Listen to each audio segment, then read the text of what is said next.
Hello and welcome to Newsfeed on Trust TV. I am Dorcas Yakubuzala, bringing you trending stories that people are talking about and sharing around the globe today, and also their opinions on such issues. Port Harcourt Refinery commences crude oil processing. Nigeria loses $1.1 billion annually to malaria crisis, says minister. CBN hikes interest rate to 27.5%, cites surging inflation. Israeli Prime Minister says Israel-Hezbollah ceasefire deal agreed.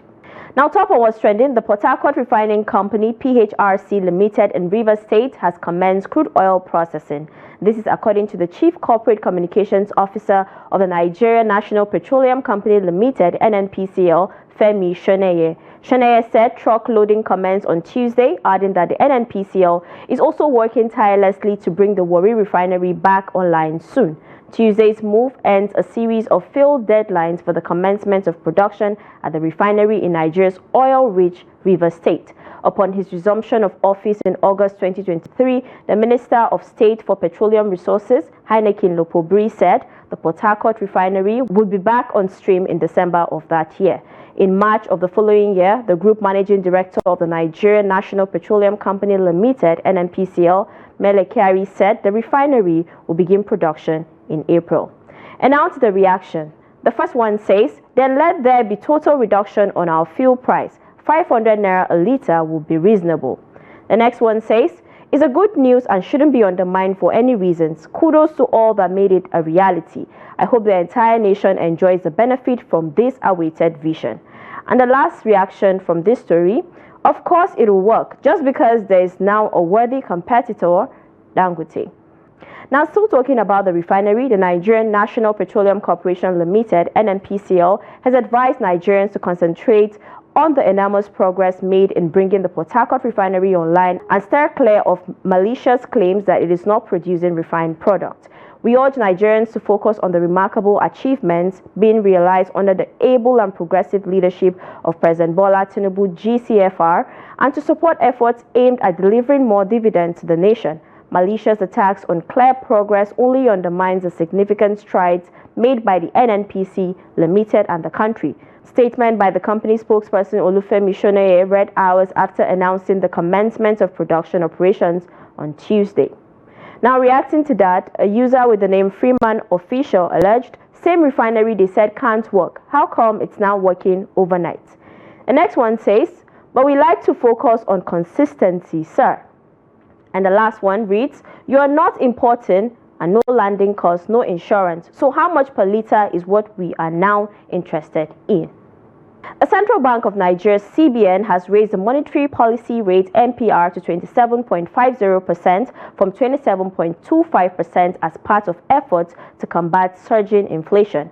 These followed the meeting of the Monetary Policy Committee MPC of the Central Bank of Nigeria, CBN. The monetary policy rate measures the benchmark interest rate. The CBN Governor, Yemi Cardoso, announced this in Abuja on Tuesday during the last MPC meeting of the year at the Apex Bank's headquarters. Cardoso said the MPC voted unanimously to raise the MPR by 25 basis points from 27.25% to 27.50% and retain the cash reserve ratio CRR at 50% for deposit money banks and 16% for merchant banks. The CBN chief also said the MPC retained the liquidity ratio LR at 30% and asymmetric corridor at plus 500 minus 100 basis points around the MPR. This is the sixth time the CBN has raised the interest rate since February 2024.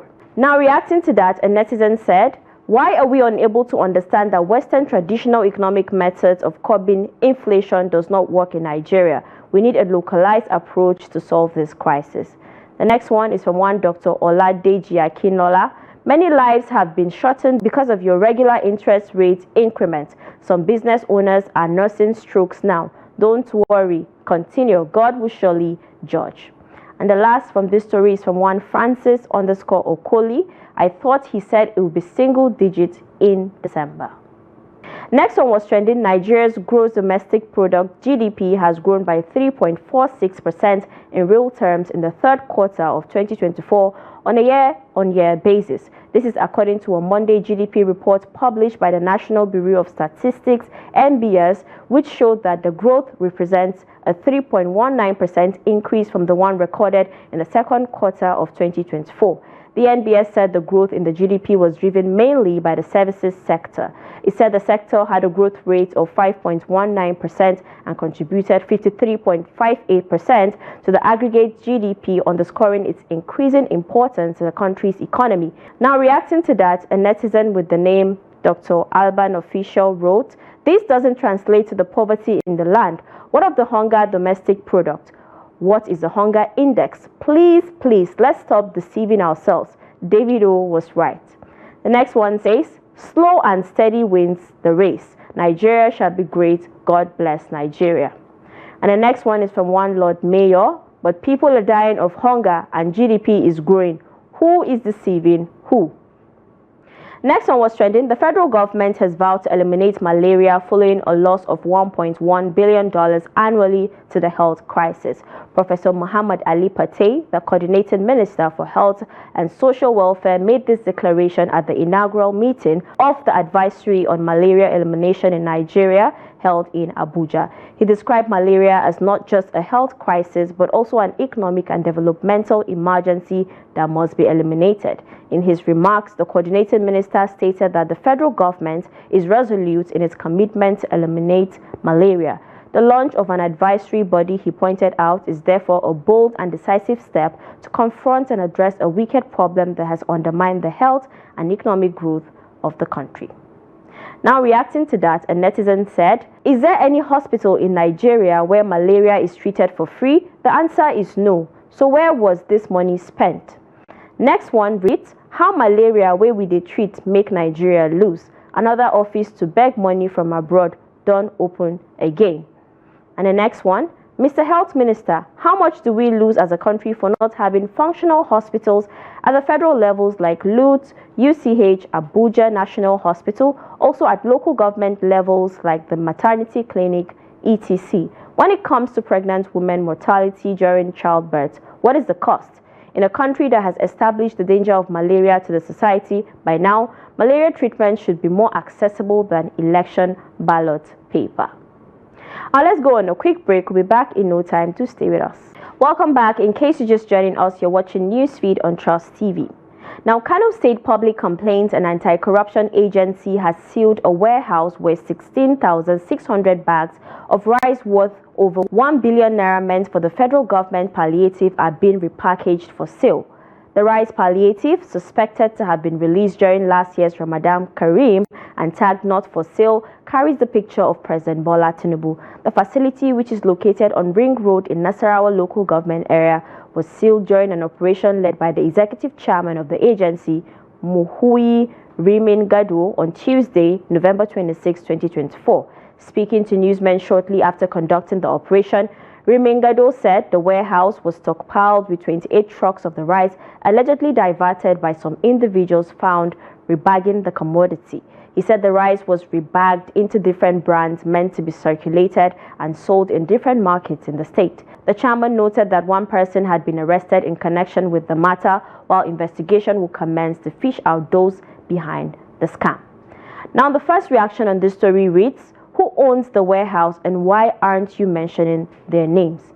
Next one says, "I only blame the federal government for always thinking rice is the only thing we need to eat to survive in this country. Rice worth 1 billion naira, right? Why is the federal government not going in digital and database to share palliative to people, like using BVN and NIN to give people money? But no, they prefer to release sharing of rice every market day like we are birds that can only survive on eating rice. Shame on them all." And the next reaction on this story says, "The change begins with you. Attitude is everything. So long you don't see anything wrong in this issue, you're part of the problem." Next one was trending. Residents of Ido Osun in Osun State on Tuesday protested the plan by the state government to relocate the state airport project from Ido Osun to Ede. Held under the aegis of the Ido-Osun Youth Forum, the protesters rejected the explanations offered by the government that the current site of the airport was no longer good enough due to encroachment by people who erected structures on the land for the project. Ex-member representing Egbedore State Constituency, Abiodun Awolola, who read a text on behalf of the protesters, held that relocating the airport from Ido-Osun to Ede, which is the governor's hometown, is nepotic. Part of the text read, Ido-Osun Airport has been in existence since 1936 before it was abandoned, and then successive governments of President Olusegun Obasanjo, Governor Bisi Akande, Olagunshoye Oyinlola Rauf, Aregbesola, and Boyega Oyetola have all at their time made a very effective commitment in ensuring the airport comes to life. Now, responding to that, a netizen said, Ede is a perfect location. It has 2 universities, a polytechnic, and a famous Orioke Baba Abie. Is just perfect to move it. Next one says, airport is at the need of the state. Osun State has no good roads. And the last reaction is from one Gist Lovers _captain. Wait, airport they Osun State before? Finally, on the foreign scene, the Israeli Prime Minister said Israel has agreed a ceasefire deal to end the current war between Israel and Hezbollah in Lebanon. In a TV address, Benjamin Netanyahu said his government was ready for a ceasefire but will respond forcefully to any violation of a deal. The Iran-backed armed group and Israel have traded cross-border fires since October 2023. But fighting escalated in late September when Israel intensified bombardment and launched a limited ground invasion. The conflict has been Lebanon's deadliest in decades, killing more than 3,823 people, according to local officials. Netanyahu also said ending the fighting against Hezbollah in Lebanon would allow the Israel Defense Forces to increase pressure on Hamas in Gaza and focus on the Iranian threats. Now reacting, a netizen with the handle Zubair wrote, what about Gaza? Next reaction reads, now the United Nations should definitely make Israel pay for all the infrastructure caused by them. And the last reaction we're taking on the program today, he should be arrested for the damages he created. And that's a wrap on the program today. Do also follow us across all our social media platforms for more programs, news, and documentaries. Until next time, goodbye.